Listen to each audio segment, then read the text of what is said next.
with the adoption of the agenda. Is there any additions? Seeing none, could I have someone move the agenda, please? Councillor Librion, all in favor? Carried. The minutes of our last council meeting, is there any errors?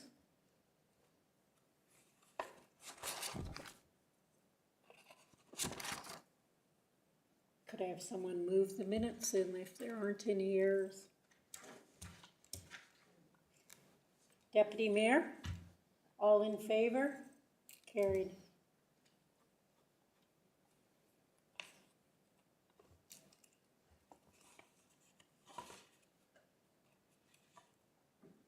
Oh, I forgot the public meetings.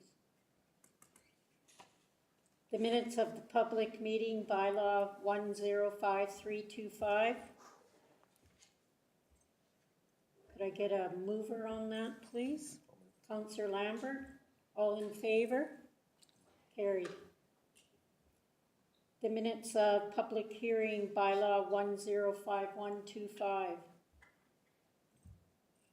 A mover, Councillor Librion, all in favor? Carried.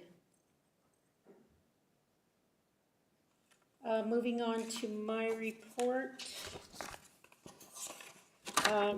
Through your worship, minutes of the regular open council meeting? I skipped over them and moved them. I apologize. So moving to my report, June 2nd, I had a meeting with Grand Chief Trevor Mercredi and with Chief Wilfred Hukanuza and CKYL, or YL, to discuss the concerns regarding the Town of High Level's recent post about not accepting evacuees. I clarified this post and said it may be somewhat misleading as it was referring specifically to our municipal government not having the staffing capacity or the funding to host the evacuees in the arena. I also explained that the Friendship Center the hotels were accepting people. They are honoring the food vouchers. So the town continues to support various communities. Both chiefs were understanding of our situation, and they mentioned that this was probably misleading when people started phoning them, and they would clarify with the rest of the Treaty 8 chiefs about our situation. I also met with YL to discuss the plans for the upcoming 60th anniversary of the Town of High Level.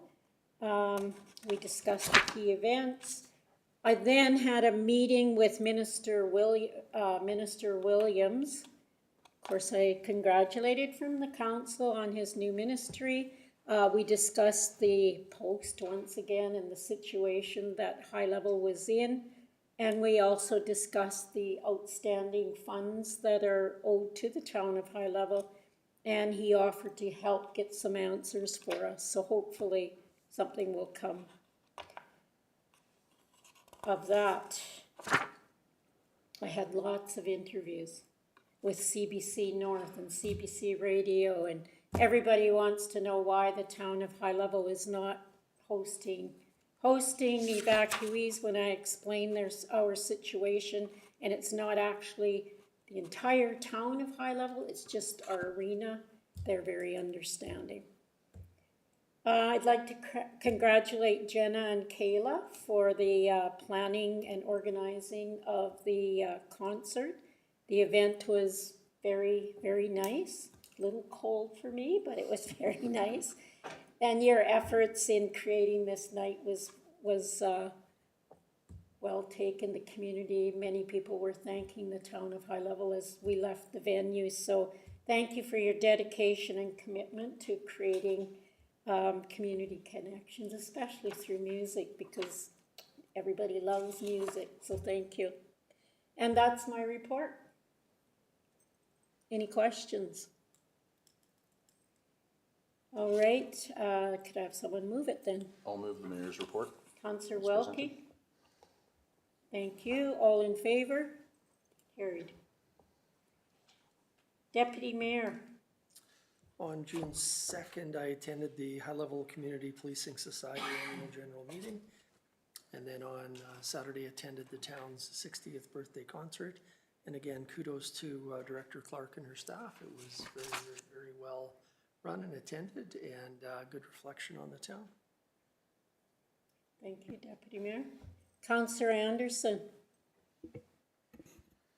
On excuse me, on June 3rd, I attended the Town of High Level Seniors Luncheon at Mackenzie House, and I think it went over very well. It was well attended.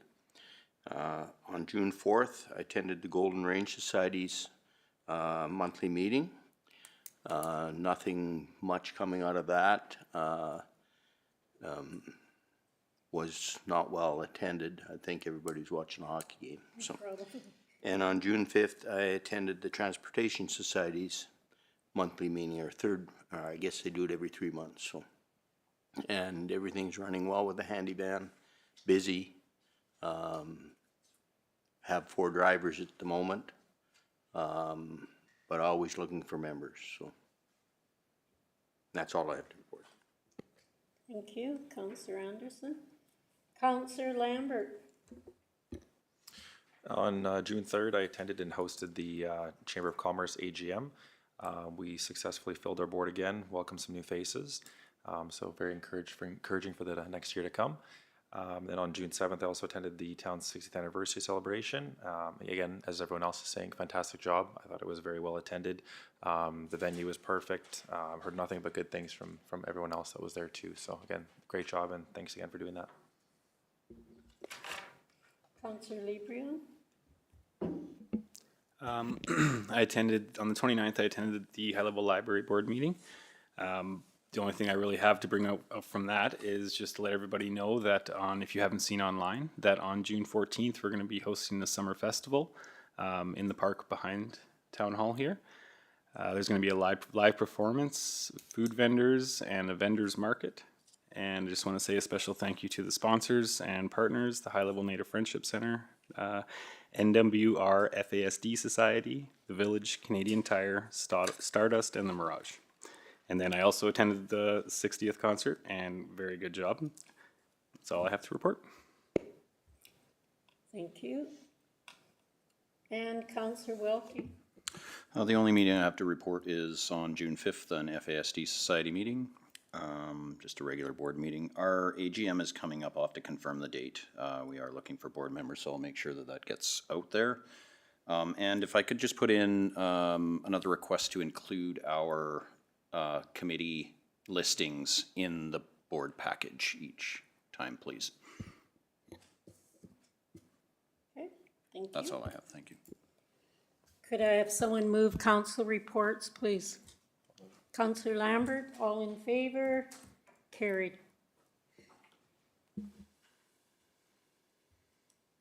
Uh, 8.1, the appointment, CAO report.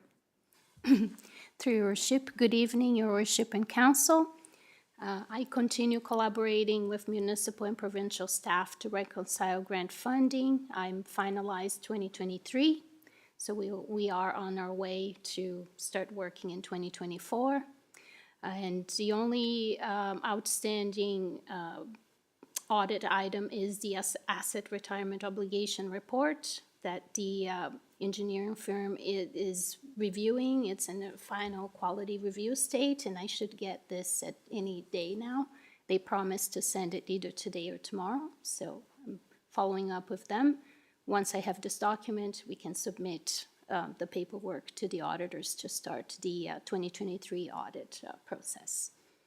I'm also initiated collaboration with staff and consultants to address deficiencies identified in the 2023 airport upgrade project. The upcoming remedial work includes repairing or replacing runway edge lighting, correcting pavement markings, and updating or reinstalling airfield signage to meet regulatory standards. This work is scheduled to begin later this month. Funding arrangements are still being finalized, as it appears that not all deficiencies will be covered by the contractor's insurance. We're still investigating, and then I'm currently evaluating the extent of the funding gap and exploring appropriate measures to address any shortfall. Also continue to collaborate with staff to prepare agenda minutes and follow-up actions for council and committee meetings. Also supporting senior staff in drafting and reviewing reports, and also worked closely with staff to develop a clear, consistent public messaging on a range of municipal priorities and initiatives. Reviewed and approved all financial transactions for the corporation, so pending the Director of Finance receiving the necessary approvals from our financial institution. So hopefully I can pass this over to our Director of Finance soon. Yeah, as I've mentioned before, this is a highly manual and time-consuming process. Also assist the staff in addressing an incident involving a stickleback spawn in the water reservoir that was traced to a compromised intake screen at Footner Lake. Administration engaged True Depth Diving and Marine Services to investigate, and then it was confirmed that the existing screen did not meet regulatory standards. A compliant screen has now been installed. And to prevent future issues, a regular maintenance and replacement program is being implemented for the infrastructure located at Footner Lake. I joined Mayor McAteer in a meeting with the newly appointed Minister of Municipal Affairs, Dan Williams. We discussed several key matters impacting the town of High Level, and as the mayor alluded to, the topics included the town's current inability to host evacuees, outstanding balances related to emergency services provided to various communities in 2023 and 24, and updates on key municipal initiatives. Also collaborated with staff and consultants to advance the alley drainage improvement project, which has been in progress since 2021 and supported by MSI funding. This came up during the reconciliation of the grants with the province, so that they had this recorded in their records. So the project entails excavating roadway ditches in the industrial area to remove sediment buildup that has been restricting stormwater flow.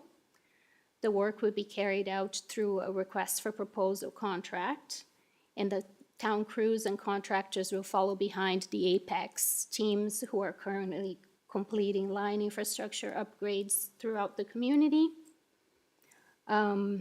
Also collaborated with staff and consultants to advance the town hall generator project, which has been in progress since 2021 and also supported by MSI funding. So the administration actions included confirming that grant funding remains secure and providing the necessary information to the engineering consultants to finalize the project design. So we received confirmation that the generator system will be delivered in time to complete the project within the current year. I also participated in a kickoff meeting with project consultants for the joint regional water study, which began in 2023. The purpose of the meeting was to establish a clear process for advancing the project toward completion. And then now the Director of Operations has returned. He will resume leadership of the initiative and continue to move it forward. The new Director of Corporate Services is starting today, will assist in meeting towns' statutory and legislative obligations under the Municipal Government Act and then other applicable legislation. He will oversee the preparation of council agendas, minutes, support the development and administration of municipal bylaws, policies, and procedures, and lead the preparations for the 2025 fall municipal election. I have overseen and managed a wide range of responsibilities over the past 2 weeks. with these tasks representing just a portion of the key initiatives undertaken to support statutory requirements, municipal operations, and community development. And I would like to extend a heartfelt thank you to town staff for their hard work and dedication, from preparing for the town's 60th anniversary celebration to managing seasonal tasks, projects, and maintenance, and their efforts are truly appreciated. With summer underway, we're set for a successful season ahead. And I just want to say, great job, Team High Level. And I welcome any questions. I have a question about the asset retirement obligation. It said the town of High Level didn't begin work on this till February 2025. We were gathering information for this when Haley was here. Through your worship, there were no records, no recorded information on this. So we started gathering information in February 2025.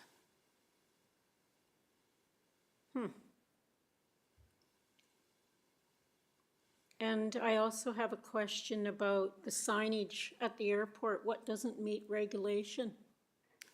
Through your worship, it appears that the signage was installed incorrectly or not proper, doesn't meet the regulatory guidelines. What signage? Through your worship, I'll turn it over to the Director of Operations so he can speak to this. Thank you, Madam Mayor. So the the signage in question was part of the new installation for access or the approach signs to the runway and the taxi areas. The specifications that were submitted were not up to Transport Canada, so it's a discussion between the consultant and the engineer or the survey team as to where the placement should have been. Apparently, it's a wrong standard, so the signs are fine, they just need to be relocated for the proper setbacks. Okay. And the lighting, replacing the edge lighting, is that the PAPI light still? So there's two other issues. One is taxi lighting. Again, it's a surveying / specification issue between the consultant and Transport Canada. And the PAPI lighting is one of the PAPI lights has a warranty issue, and that'll be resolved right away. The light keeps failing, so, but that was a warranty issue. The other one is a compliance issue with Transport Canada's new standards. Okay, Again, we're working with a consultant to correct that. okay, thank you. Deputy Mayor? So just on the runway upgrades, you've got in here that it may not all be covered by the contractor's insurer. It's great that the contractor has insurance, but the contractor's on the hook whether they have coverage or not. So, you know, I think that we should be looking to them for completion of the entire contract, whether they have, you know, whether they're getting reimbursed by insurance or not. Through your worship, yes, that's what we are pursuing at the moment. Okay. Any other questions? Thank you, CAO. Could I have someone move the CAO's report, please? Councillor Anderson, thank you. All in favor? Carried. Appointment of returning officer. Through your worship, in accordance with Section 13 of the Local Authorities Election Act, an elected authority may by resolution appoint a returning officer and a deputy returning officer to conduct elections. So the act further stipulates that such appointments must be made by June 30th of the election year. At its regular meeting held on March 10th, Council appointed Debbie McCann as an independent contractor as a returning officer for the 2025 municipal election, scheduled for October 20th, 2025. And subsequently, on April 14th, 2025, Council appointed Jenna Ray Clark as the deputy returning officer for the same election. In February of 2025, administration engaged the services of Debbie McCann to oversee the 2025 municipal election and to support other legislative functions as a proactive measure. in anticipation of a potential challenges in recruiting Director of Corporate Services. With the successful recruitment of Keir Gervais, to the Director of Corporate Services position, the town no longer requires contracted election and legislative services. So in accordance with Section 13 of the Local Authorities Election Act, a returning officer must be appointed no later than June 30th. So administration is therefore recommending the appointment of Keir Gervais as the returning officer for the 2025 municipal election. Council, do you have any questions? Could I have a motion, please? I'll move, Madam Mayor, option number 1. Thank you, Councillor Welke. All in favor? Carried. 8.2, fire hydrant repair and maintenance. Through your worship, as noted in the CAO report submitted to Council on May 26, 2025, in response to a concern raised by a ratepayer, administration directed staff to compile information regarding our hydrant flushing procedures, flow testing protocols, and hydrant repair and maintenance practices. The maintenance and repair of the waterworks utility system is a core responsibility of the Operations Department. Ensuring a reliable supply of clean water to residents and businesses is essential, as it is maintaining a dependable system to support fire protective services. The town's engineering and construction standards developed by WSP Engineering in 2025 outlined the design and specifications requirements for the supply and installation of fire hydrants. Currently, the town's water distribution system includes approximately 225 hydrants located within municipal properties. These standards provide detailed hydrant specifications, including placement guidelines. In residential areas, hydrants are to be spaced no more than 100 meters apart, while in industrial areas, the maximum spacing is 90 meters. Once staff compiled the requested information, administration was advised that the absence of regular fire hydrant flushing had contributed to the non-compliance issue the town experienced last fall. The findings also confirmed that hydrant flushing had not been part of a regularly scheduled maintenance program, and an oversight that likely played a significant role in the incident. Since becoming aware of the deficiencies, administration assigned responsibility for the hydrant flushing to the Water Utilities Division. This division is now coordinating the work with fire services who use and activate hydrants during fire training exercises. Under the new approach, even and odd number hydrants are flushed in alternating years each spring once the ground has thawed. This schedule ensures that any necessary repairs can be identified and completed during the summer months. So flow testing is also being conducted as part of the maintenance program. All activities are systematically tracked through a tagging system that includes identification numbers, photographs, and GPS coordinates for each hydrant. This data is being entered into the town's asset management database to support ongoing monitoring, planning, and long-term infrastructure management. Ongoing annual hydrant maintenance has now been identified as a priority, and staff are actively developing and implementing a comprehensive fire hydrant maintenance and replacement program to ensure system reliability, regulatory compliance, and public safety. The hydrants requiring repainting are currently being addressed by summer students. All hydrants will be painted in the standard red and black color scheme to maintain consistency across the system. And as pressure testing is completed, a reflective color-coded band will be affixed to each hydrant in accordance with the NFPA flow rate standards. This will indicate the available pressure at each location and enhance visibility for firefighters, particularly during nighttime operations. During this spring, several hydrants were identified as needing repairs, which have since being completed by Public Works crews. However, 3 hydrants require more extensive repair or full replacement. One such hydrant is located on 95th Street behind the Esso Bulk Station at 1010996. And it needs a valve and bolts at its base to replace. Complicating the repair, a gas line, fiber optic line, and overhead utility poles have been installed in close proximity to the hydrant since its original placement, making excavation extremely difficult. So to address this, a new, more accessible location has been identified approximately 15 meters from the existing hydrant. The plan is to abandon and cap the current hydrant and install a new one using a hot tap connection to the main line, allowing installation without shutting down the water distribution system.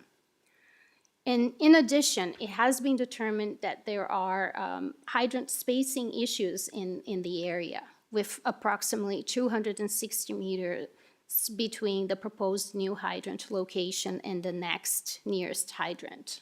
So this exceeds the town's spacing standards. To address this, the installation of an additional hydrant is recommended. Completing this installation at the same time as the relocated hydrant is both practical and cost-effective, as a contractor will already be mobilized on site.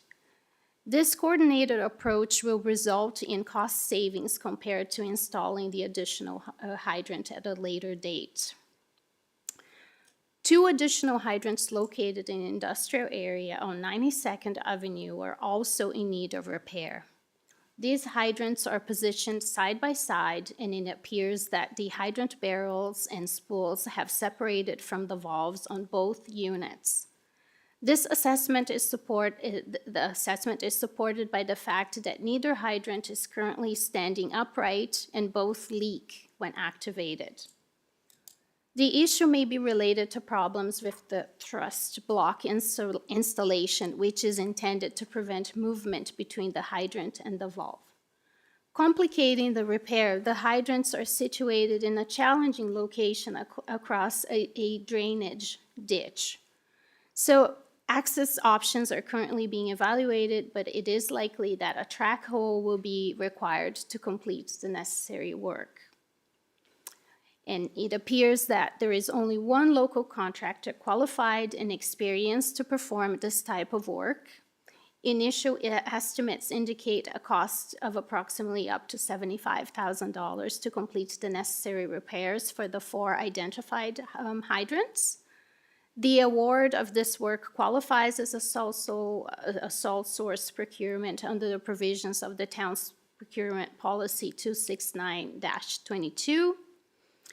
At the time the 2025 budget was prepared, the need for these significant repairs had not been yet being identified, and consequently, administration will explore the use of reserve funds, reallocation of funds from other areas, and potential grant opportunities to fully cover the cost of repairs. So I have a question. In your report, it states that you guys were advised in the fall that these were not compliant.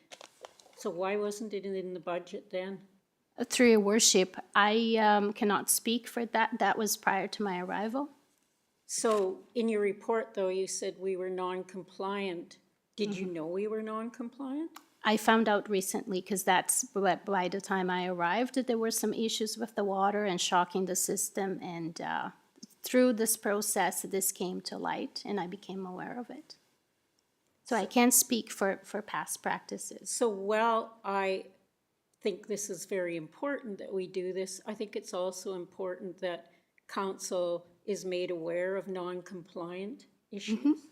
And the second thing, $75,000 from reserves that we haven't seen a report, a financial report since October, and we asked for one to be presented. So in good conscience, I cannot support the taking of $75,000 until I can see what we have and what we don't have.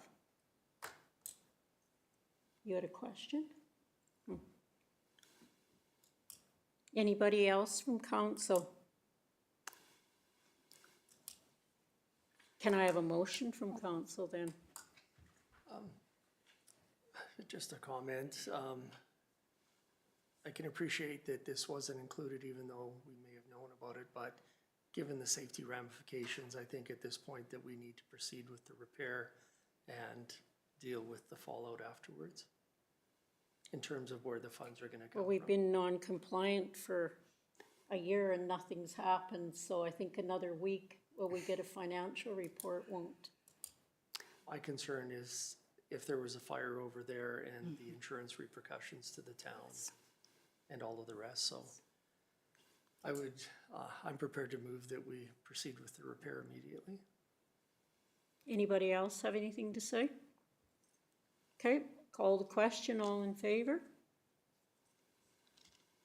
Not in favor.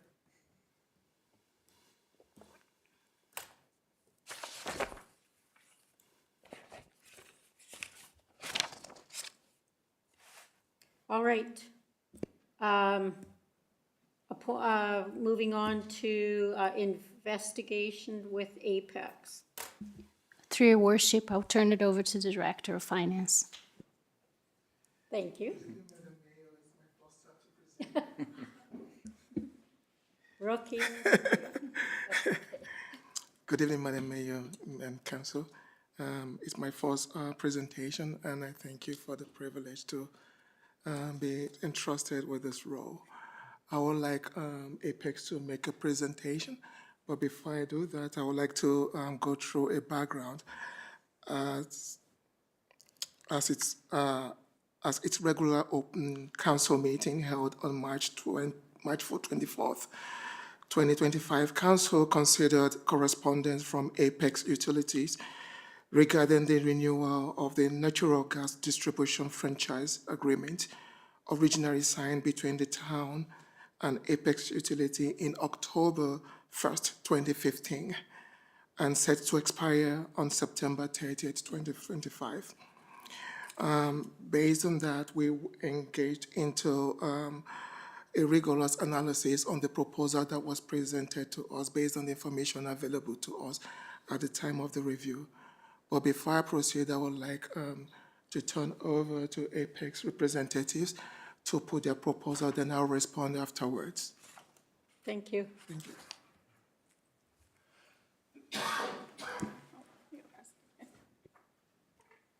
Do we have the presentation, or? We have it. Oh, you guys have a copy of it? Okay, awesome. Okay, so I'll just walk you through it, I guess, as we talk. There we go. Good to go. Okay. Beginning to think this is not the Groovy Kids Club. I'm in the right place, though, right? Okay. Hi, my name's Dan Paquette. I am the VP of Corporate Services and Stakeholder Relations with Apex. I have a contingent of folks with me from Apex to answer any questions as we get through things, the actual people behind everything and know the answers. I'm just the pretty face. So as we're working through things, obviously, if council has any questions, please let me know, and hopefully we can answer any of them in the room as opposed to having to take things away. So that's the ideal state. What I'd like to do today is just do a brief introduction of who we are as a company. I haven't met everyone on council ever before, and so I think it's always a good sort of starting point to let you know who we are and where we're coming from. This is in response to a requested valuation that came to us, and so it's a normal exercise for us to get out, show us how important you guys are as customers of ours and your constituents, and ensure that you understand where we're coming from whenever we're giving you information. So that's more or less the point. So as I'm working through it again, please stop me if you have any questions, but there's also obviously some spots where I'll pause to ask. So in terms of an agenda, I'm going to talk a little bit about who we are, where we're coming from, and then I'll jump into some background about the high-level gas distribution system, and then the valuation that we provided, and then just some other considerations that we think council should consider as you're making some decisions around this. So onto that mission, vision, and values. I'm not going to spend a whole lot of time on there. Just the one thing I do want to point to is the fact that you'll see the word customer noted quite a few times, both in our mission, our vision, and our values. That is what is most important to us. We are an investor-owned utility, but the only reason why we exist is to serve our customers. So we have shareholders and stakeholders just like everyone else, but our focus is always around our customers. And so the constituents of High Level, we consider them critical customers just like the rest of our 85,000. And so just want to emphasize that when it comes to our values, that's what's most important to us, is providing exceptional service to our customers. So, all right, on to the quick history tabs. So some nice pictures and some dates. Again, I don't want to spend too much time going through each and every one of these. What I do want to reinforce, though, is that over the 70 years that we've been in business, we've had a number of different owners. Our names have changed quite a few times.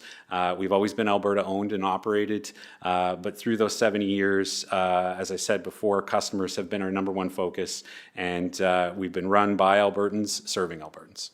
And that's been a critical core value proposition for us. Where we sit today, I will say we're owned by Tri-Summit Utilities, which is a newer organization out of Calgary, who is wholly owned by PSP Investments and AIMCO.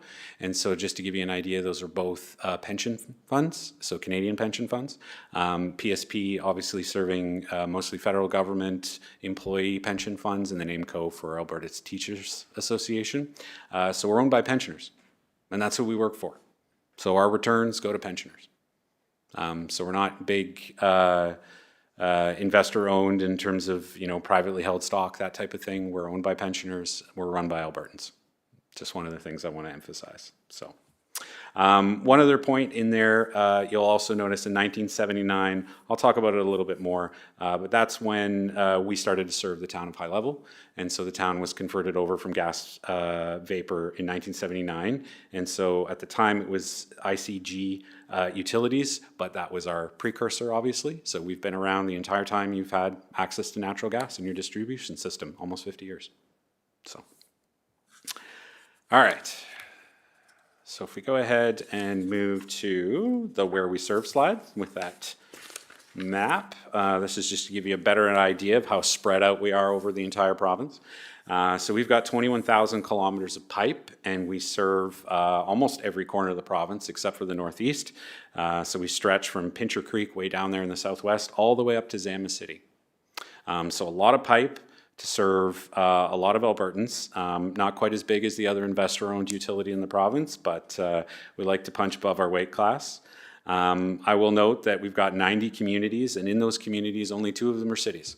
So we are predominantly a rural natural gas distribution utility. Our head office is located in the city of Leduc, yeah, the majority of the folks that work for us live in either Edmonton or Leduc or the areas that we actually serve. So 16 districts, just to give you an idea, spread out over the entire province. And those yellow blocks on the map give you an idea of all those areas that we serve. So, okay, so next slide. When we talk about what type of service that we provide, there's a very long list there. I'm not going to go through each and every individual point.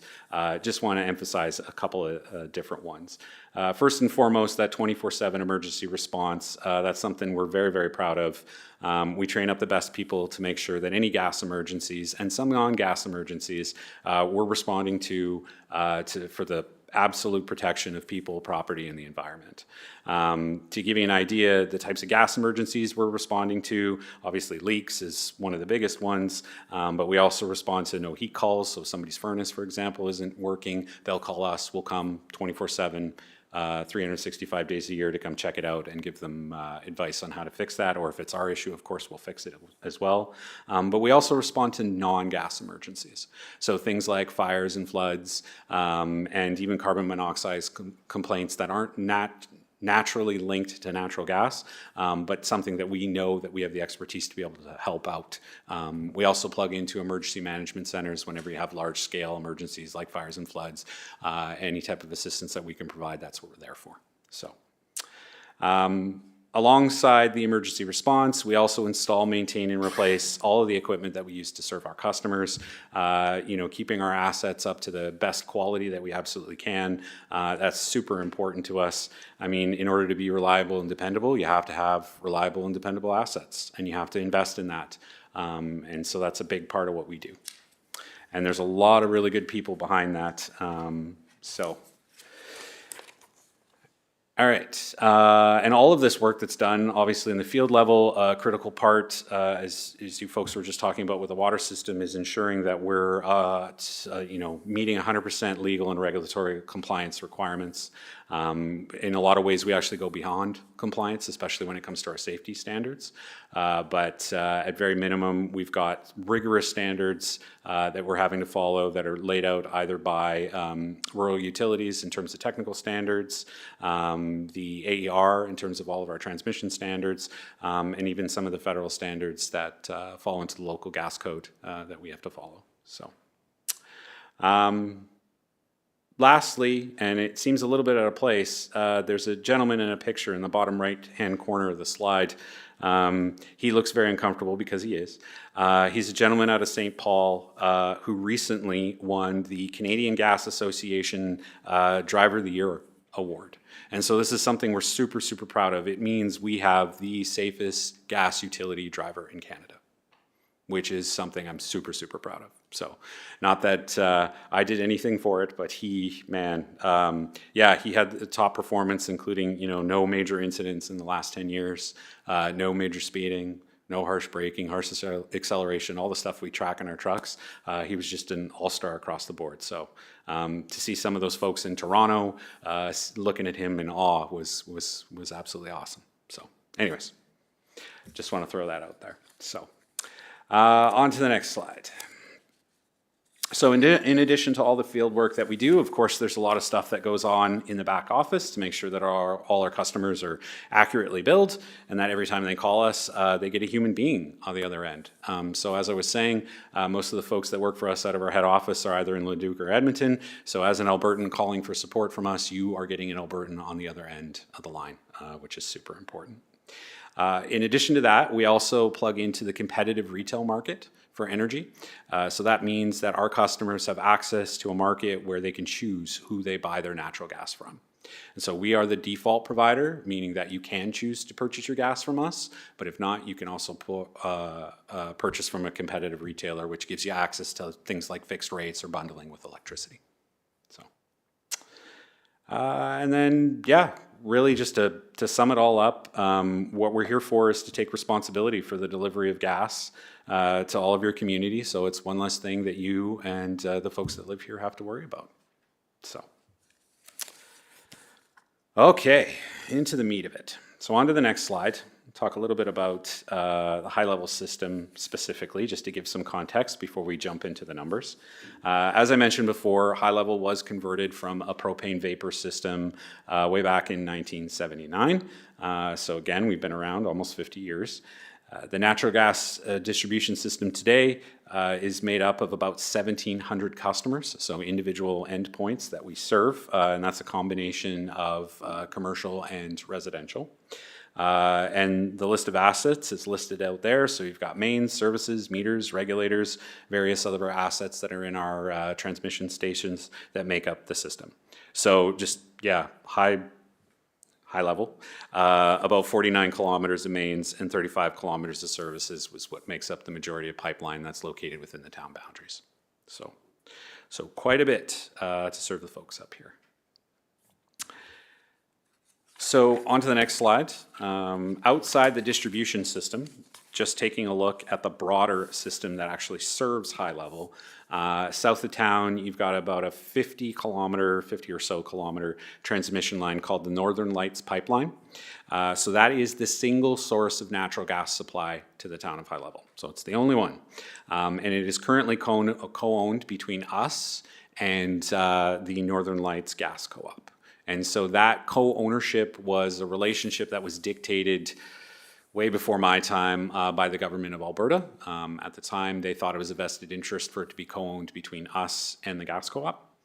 I bring it up because any considered transaction in terms of purchasing the distribution system has to consider what happens with that transmission system. If we, for example, were to no longer serve the town of High Level, we would no longer have a vested interest in that pipeline. And so we would potentially look at either divesting ownership in it or potentially having to charge for whatever it would look like to transport on it. So I can't talk, in the letter that I sent, I can't talk about a purchase price or what would happen with that pipeline without the gas co-op here. Like, we can't speak for them and whether they would even be interested in any type of sale, which they would have to give their insight on. But I do bring it up as an important consideration. So, okay.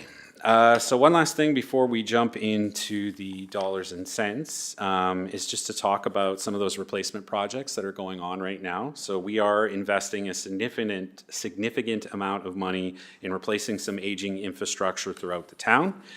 So that drawing, which I'll admit is a little hard to see, outlines two significant replacement projects that are happening over the next 2 years. So the first one in 2025 is $7.5 million. It's going to be replacing a combination of mains and services. And then in 2026, we're going to be spending about another $8.1 million on replacing the remainder of the project scope. Just something to mention around that $15 million is those costs are burdened into our rates across all of our customer base, so all 85,000 customers versus just the constituents of High Level.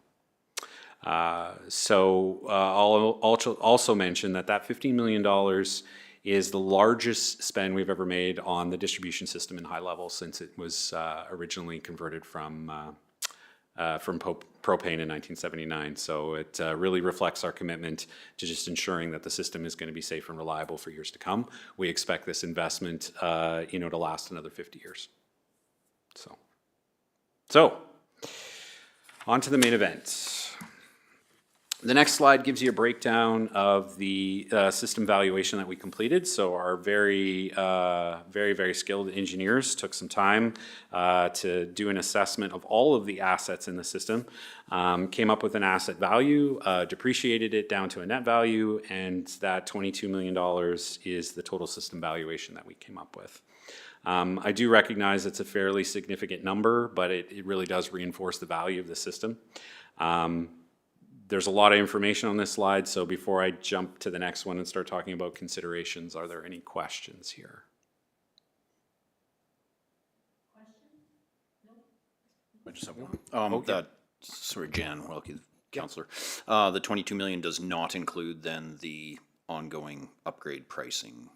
No, it does not. Okay, Yeah, it's as it exists at this moment. correct. Yeah, so that's after those projects are complete. That's about another $15 million. Okay. On top of that, yeah. So, okay. So then on to a few other considerations. Just want to note while we're here. So I did mention the Northern Lights pipeline. So that transmission line is something you'd have to consider if the system was ever sold. Is what would happen with that? What the costs might look like. It could be that the town would look at purchasing it. If not, then again, there would be a transportation cost to move gas along that line to the town. So an additional operating cost impact that's involved with that. In terms of operating costs, it's pretty difficult for us to come up with a number of what it would cost for the town to run the system because you can make different operating decisions, how many resources, for example, you're going to have that would be trained up to be able to respond to the system, whether those resources are solely dedicated to gas or they're mixed in with water, lots of different options. But based on our best estimates, and we can give you a breakdown of this if you'd like to see, we would estimate about $475,000 a year in operating costs, but that does not include those transportation costs that I was referring to for that Northern Lights pipeline, and it does not include insurance because that is one number that is very hard to nail down when it comes to gas systems. Our insurer likes to keep us on our toes. And again, I'm not sure how the town approaches insurance, so I think it would be a very different situation. We don't want to suggest a number. So in addition to those operating costs, some other considerations on the dollars and cents size is that currently we collect and remit almost $1 million in franchise fees to the town. So if you were to purchase the system, that would go away. I mean, you'd have to bake that into either rates or get it some other way. And then we also remit about $67,000 in property tax every year, which would also go away. So, Okay, and then on to the last slide.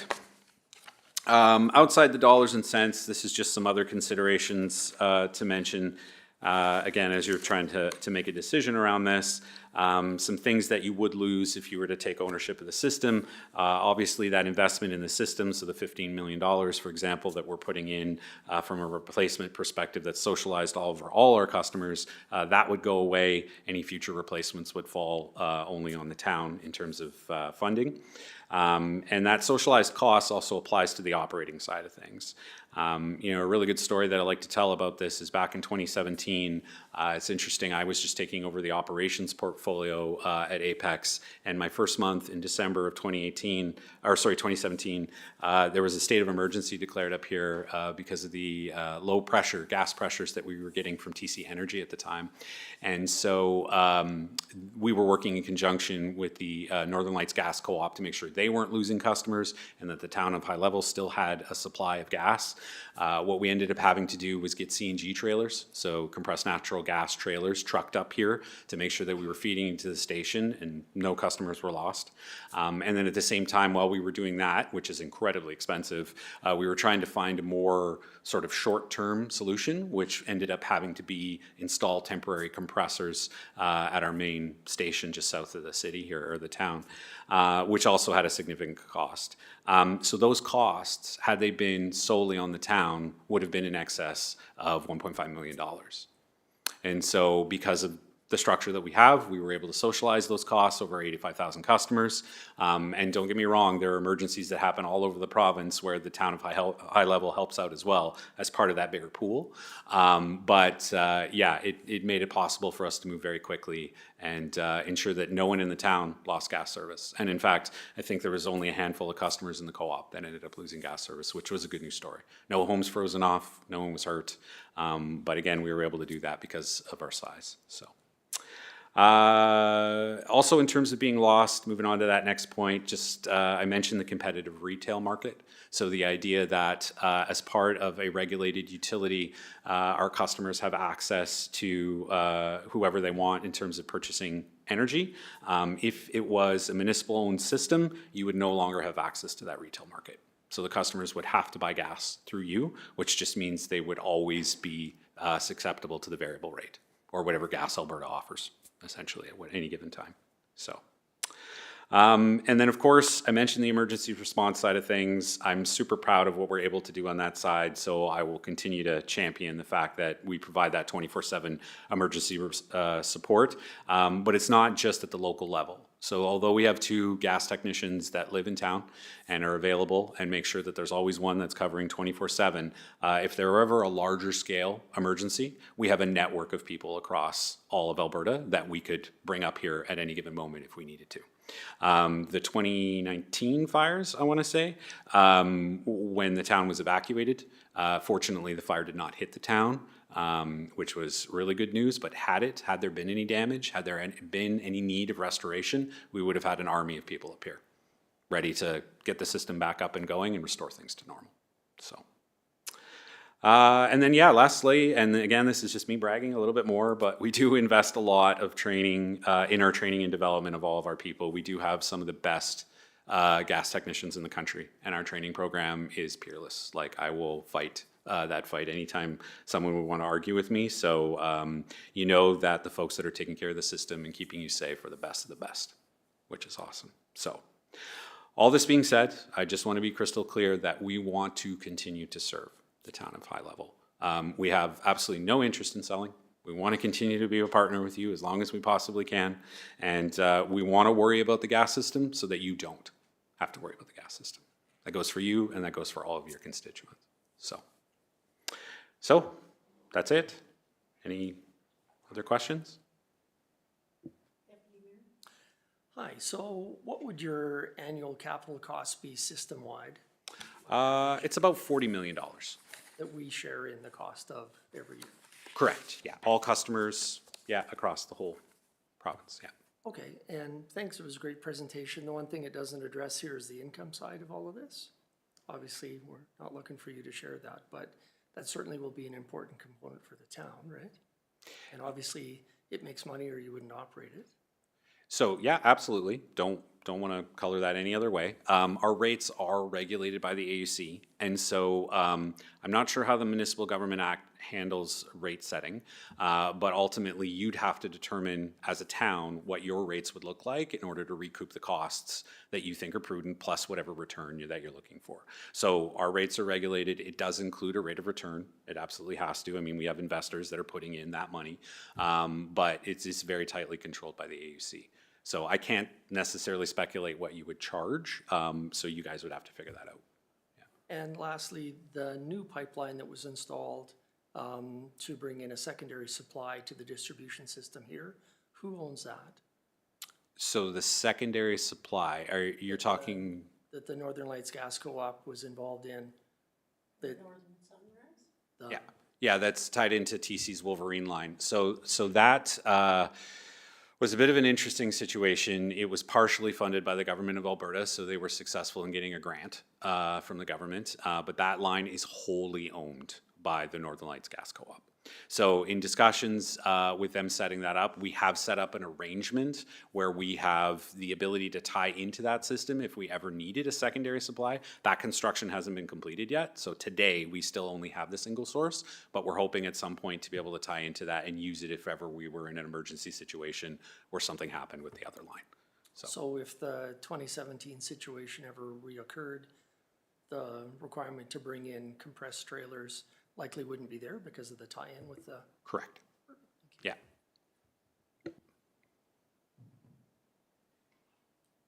Any other questions? Well, thank you very much. We really appreciate your presentation and enlightening us. Okay, thank you. Appreciate your time. You'd sell it for $1. I could see the hope, but yeah, sorry. Yeah, thank you. All right.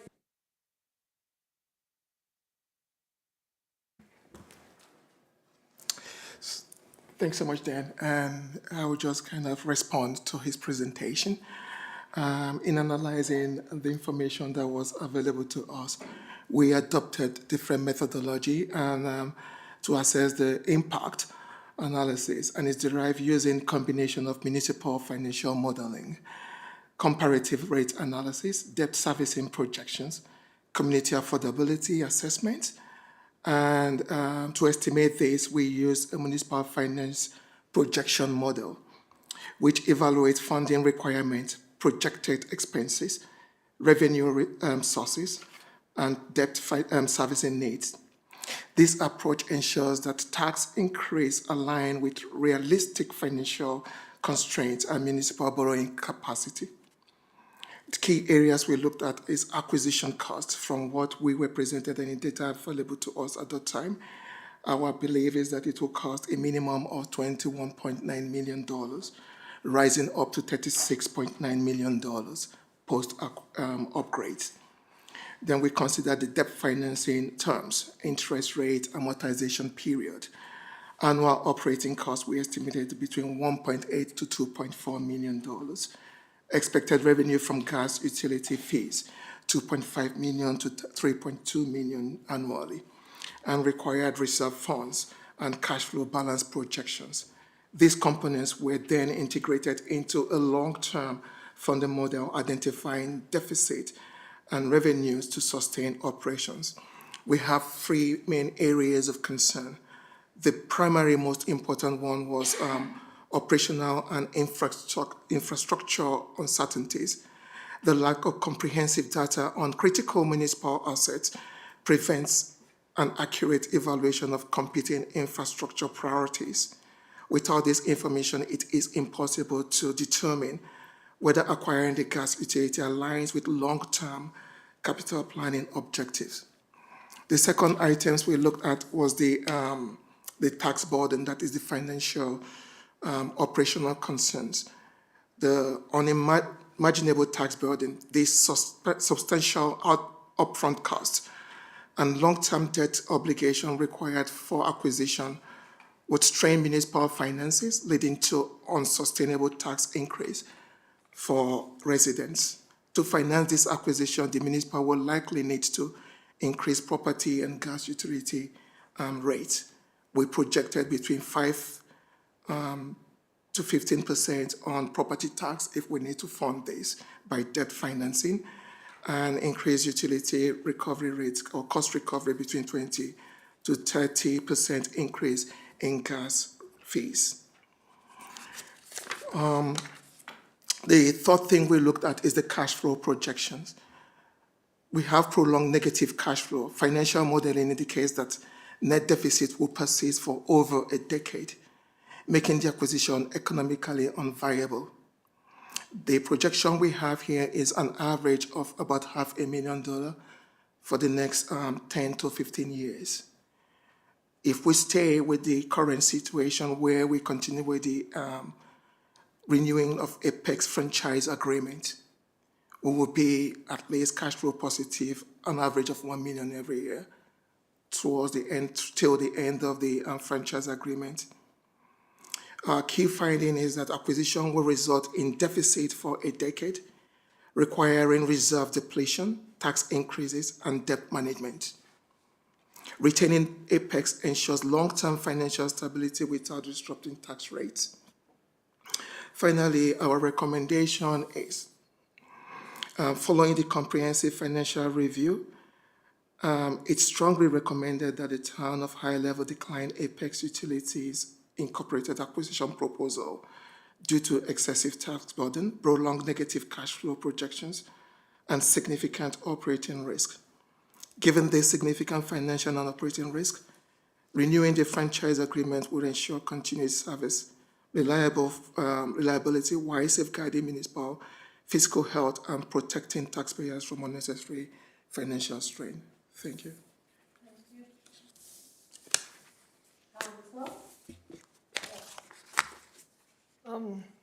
I would like to table this once again so that the town could have a consultant that would look at the income side of all of this. I don't believe that any of this would be funded through taxes. This would all be funded through the income from the gas utility itself, just like it is for every other gas utility in the area. We have Rainbow Lake operates theirs. We have the Northern Lights Gas Co-op operates there. So I would just like to see the full picture. Maybe this is viable, maybe it's not, but we're missing the income side of the argument here. And we still do have time. We have till sometime in September, but so I would like to have a consultant look at what the income side of this would all be so that council has a full picture to make their decision on. And do you have a proposed cost for this consultant? Administration would have to come back with some recommendations. I don't expect that would be a. I won't vote for it unless I see a financial statement. Well, we can table that to the next meeting and ask council or administration to come back with a proposal.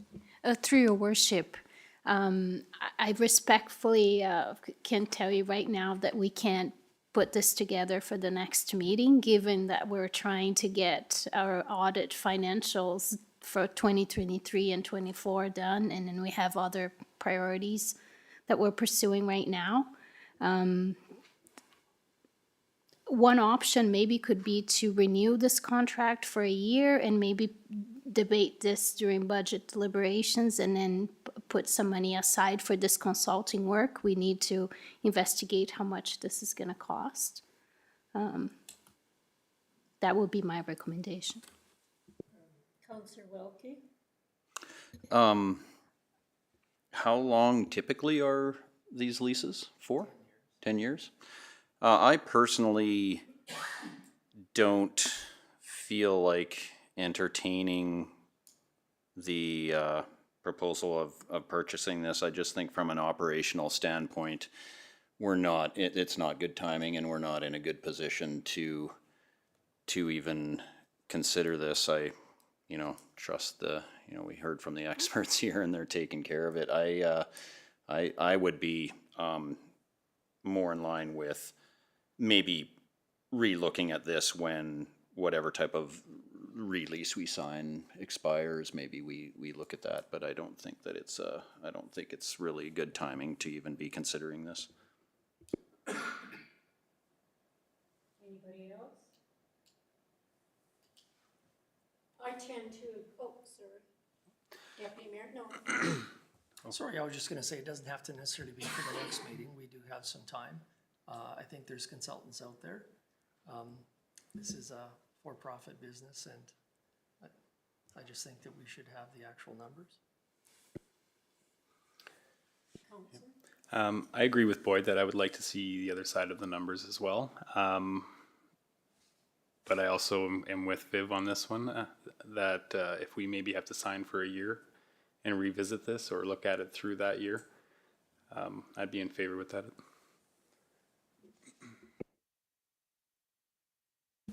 Through your worship, and this is something we have to ask if they will be willing to sign it for a year or a shorter term. It may not be to their advantage, so. And I also want to remind council that we have aging infrastructure. We haven't been keeping up with regular maintenance and that sort of thing, so it would be prudent to find out where we sit with our own critical assets before we move forward with an acquisition of this magnitude.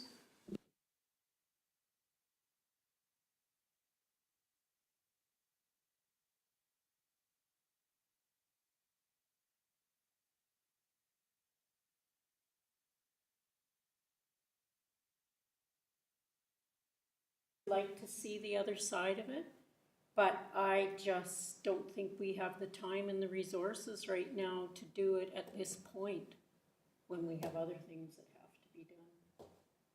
Deputy Mayor?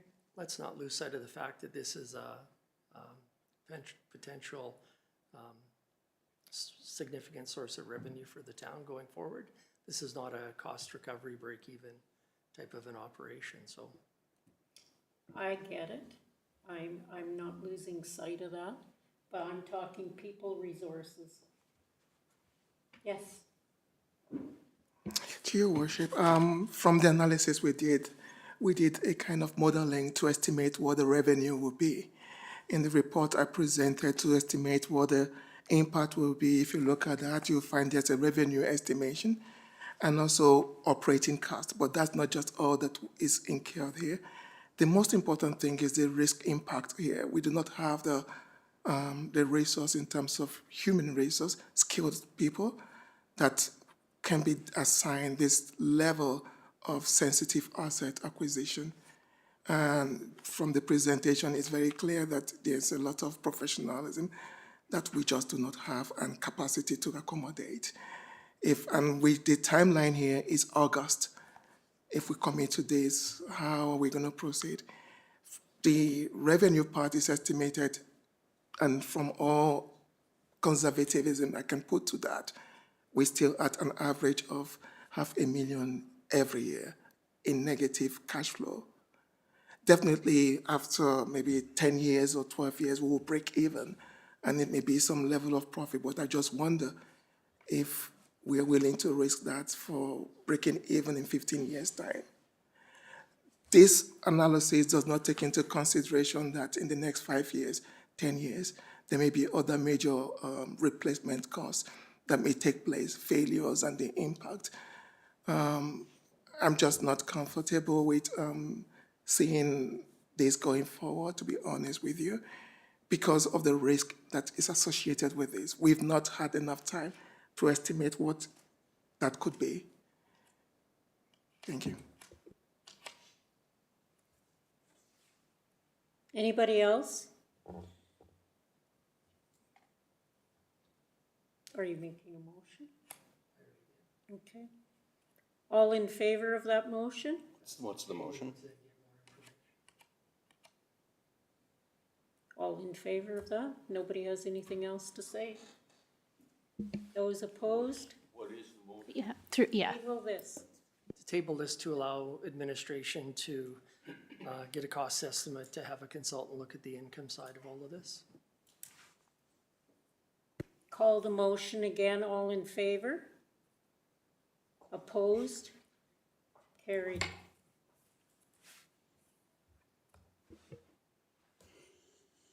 Can I have another motion? I'll make the motion for option 1 for administration to start the process to extend the contract with Apex. All in favor, you want to respond?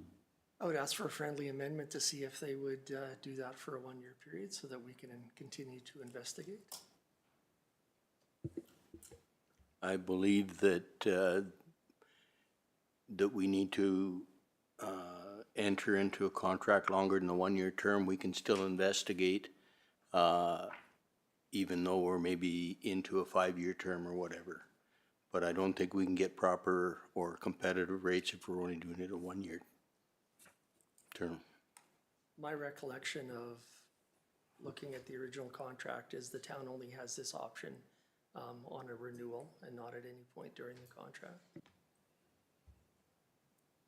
Do you want to take his friendly amendment or not? No. All right, I'll call the question.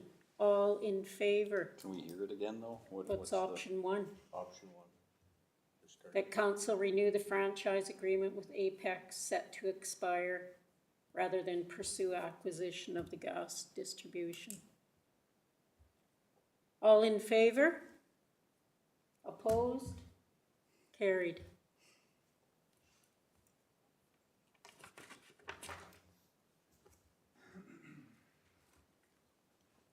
Moving on to the residential development incentive policy. Through your worship, I'll turn it over to Logan. He's online. Good evening. Good evening, Mayor and Council. So for some background on this item, last June, Council asked administration to complete a housing needs assessment and prepare a new Housing Accelerator Fund application. That application was submitted in September, and by December of last year, we received the news that the town was awarded just over $1.6 million from CMHC to carry out the town's housing action plan over the next 4 years. One of the key pieces of that plan is an incentive program focused on encouraging more secondary and backyard suites and missing middle type housing, things like duplexes and townhomes and smaller apartment style developments. The proposed program in front of you today includes a grant funding of up to $10,000 for people developing or upgrading secondary suites, with an extra $5,000 for new builds that include a suite. And for larger multifamily or missing middle style projects, we have two options the council can choose from today. The first option is a grant equal to the estimated value of property taxes for the year of construction and the year following construction. And this was what was initially included in our Housing Accelerator Fund action plan. The second option, however, is a much simpler, flat $15,000 per unit. Both options are structured the same, aside from those two differences. And administration is recommending the per unit grant. After some analysis and looking into it and how other municipalities are handling these types of incentives, the per unit grant is much easier to calculate and manage, and administration thinks that it will be overall more straightforward for applicants as well. We've also added some safeguards within the policy, which caps the annual amount of allocations at $125,000 per year, which is in alignment with the annual allocation that we get from CMHC through this program. There would then be a $50,000 cap per project and per applicant per year, so that one person or one project doesn't eat up all the funds. However, at council's discretion, we could ignore that cap if there was a specific project that came forward. And then lastly, there is the ability for the CAO to approve a smaller grant amounts up to $25,000 just to reduce the administrative burden of having to bring multiple applications throughout the year. With that, we're asking council to select one of the two policy options. And just to clarify what the various options are, option one includes the tax grant, and option two includes the administratively recommended $15,000 per unit option. Thank you.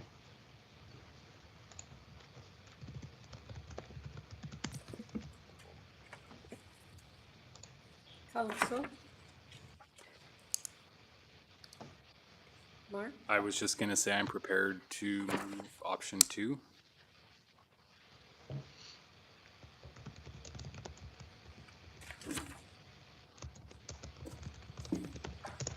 You're moving that? What? No other comments? No other comments?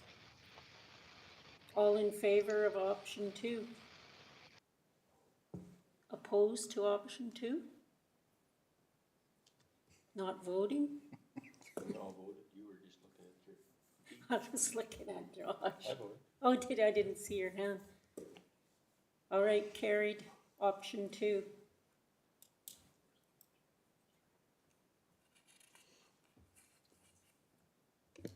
I just have a question. After the vote? Yeah. Okay. When can the public then approach administration on this matter? Thanks for the question. We are currently in the process of developing the application form. Should be ready in the next couple days, maybe even tomorrow. And then we're going to put some information on the town's website and then do a social media post letting people know that the program is open. So I would say very soon. Okay, thank you. Are you going to be first in line? Beat me? No comment. All right, so wayfinding strategy.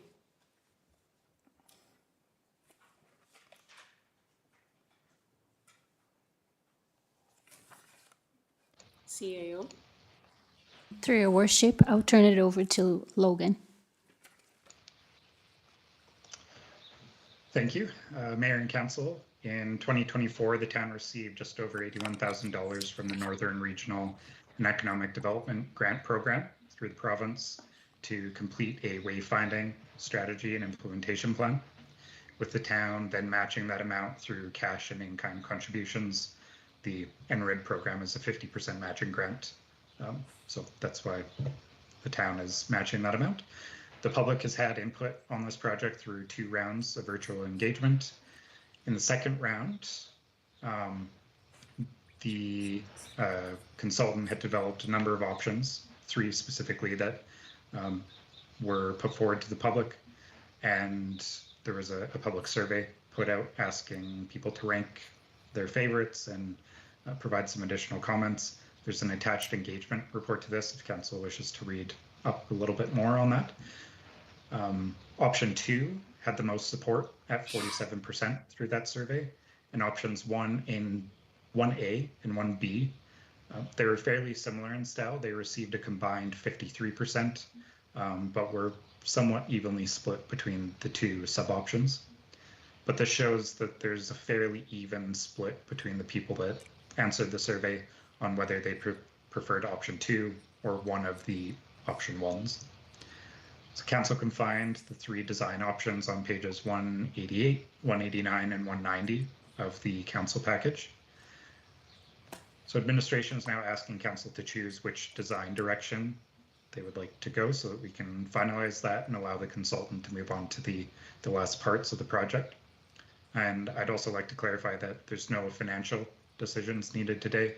The next phase will include cost estimating and the creation of detailed fabrication drawings so that we can turn around and actually go procure these at some point. But we would be bringing that forward to council for consideration in the future. And if there was any financial ask to actually procure and install these signs, it would be brought forward to future budget deliberations. I'd also like to clarify that further delays, if council does choose to delay this decision, could impact our grant reporting timelines. And so we're looking to ideally confirm a direction from council today on which of the options they would like us to move forward with. Thank you. I thought we chose an option. Huh?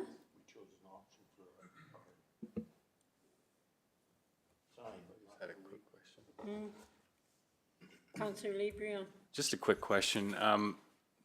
So is this, after we make this decision, is the wayfinding and signage committee that Councillor Lambert and I were sitting on going to be restruck, or is it dead in the water?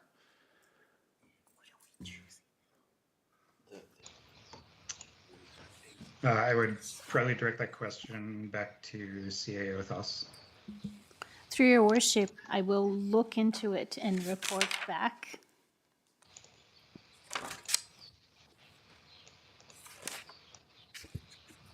I like design A, 1A, 1A. I have a question. Go ahead. So, Madam Mayor, if I can ask Director Bartholow. Both options 1A and B have a information kiosk as part of the design, but that's not, doesn't seem to be included in option 2. So that's kind of a, I would consider maybe quite an important piece of design piece, you know, in the whole package. I'm just wondering why there wasn't an information kiosk in option 2.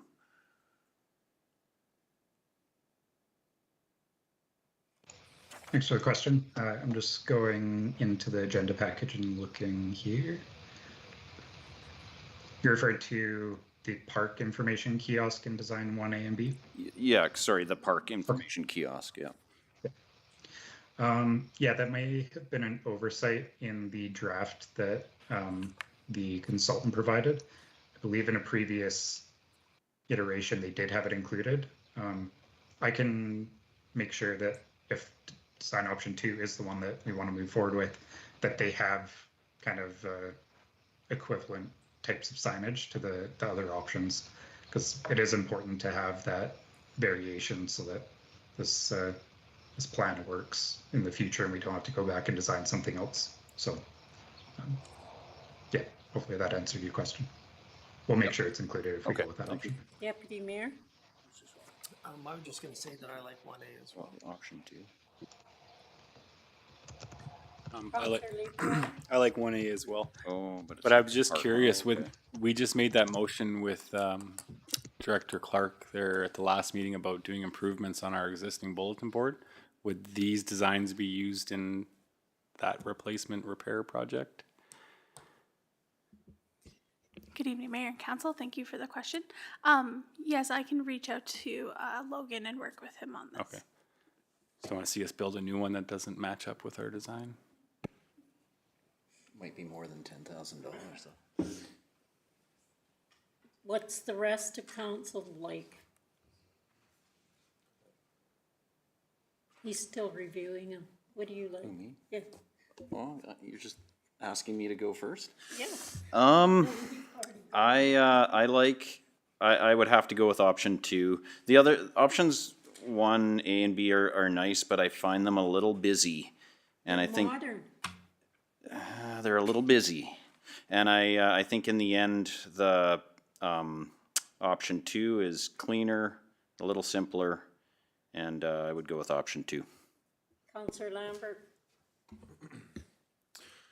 Well, considering we're a busy place, I like option 1A as well. I am curious though, when it comes down, I know we're not talking financials right now, but in the first, or in 1A, it shows a option to switch sign panel with a digital billboard.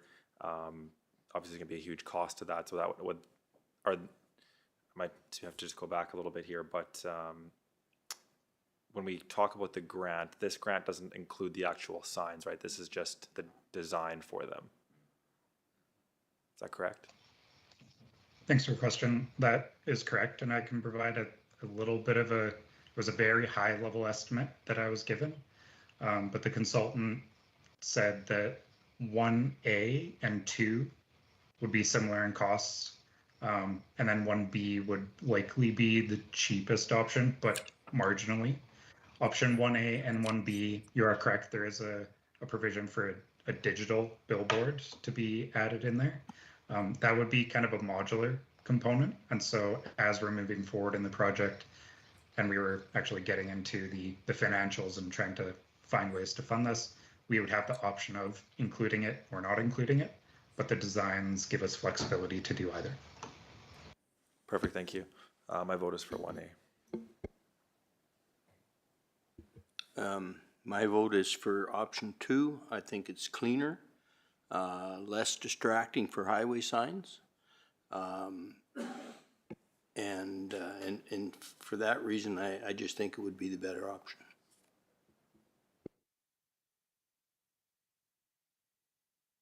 No, I had a quick question. Kind of affects my vote here. With these signs, like for two, like they're measuring out at 6 feet tall. These are gonna be sitting in the ditch. You get 3 feet of snow, they're gonna be, it's either we're sending people to dig these things out or they're built on a berm, or they're just half buried for half the year.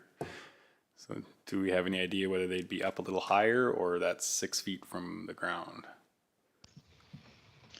Thanks for your question.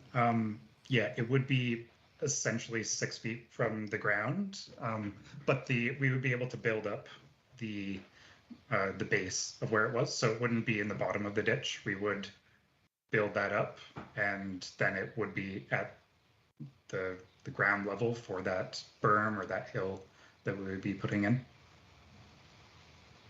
But that would be something that the consultants look at, and they did come to high level and they did a site visit, and they are aware of the needs for vehicular traffic and their sight lines, and they're also aware of our more northern context where we get a little bit more snow.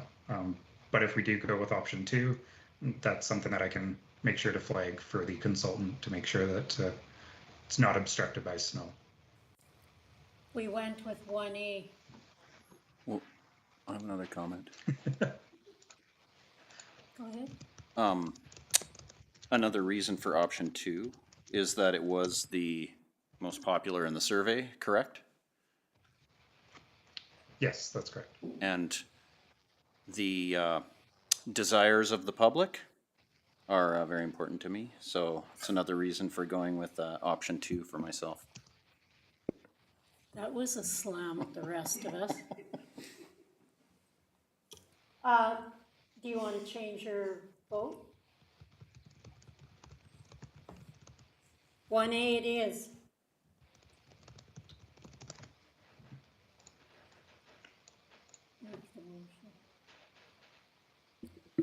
I'll move for option 1A.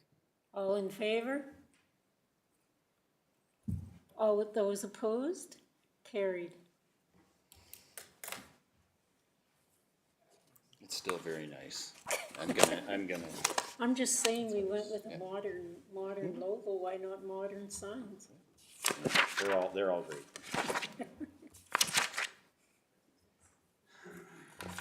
All right, moving on to correspondence for information.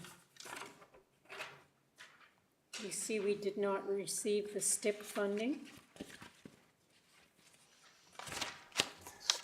So I guess we'll have to re-up our application for November. Yes? Just from our previous conversation about Apex, they're planning more heavy upgrades for next year as well. Were those heavy upgrades slated for downtown core 100th, or was that just the industrial park? Just the industrial park? Through your worship, I'll turn it over to the Director of Operations to respond. Yes, Councillor. So the upgrades are this year for the majority of the industrial, and then the next year, the next phase is pretty well everything from the Stardust back. So it's back alleys and service lanes behind, and there's no gas lines going down, right down the main street. And if there is a crossing, it'd be directional drilled and wouldn't affect any infrastructure. On Main Street, yeah. Majority of the work is on the back side from behind the buildings. Can I have someone move correspondence for information, please? Thank you. Councillor Anderson, all in favor? Carried. Could I have someone, Deputy Mayor, I'd also like to move to direct administration to under notices of motion? to submit a new application prior to November 30th. Okay. All in favor? It's under notice of motion, okay?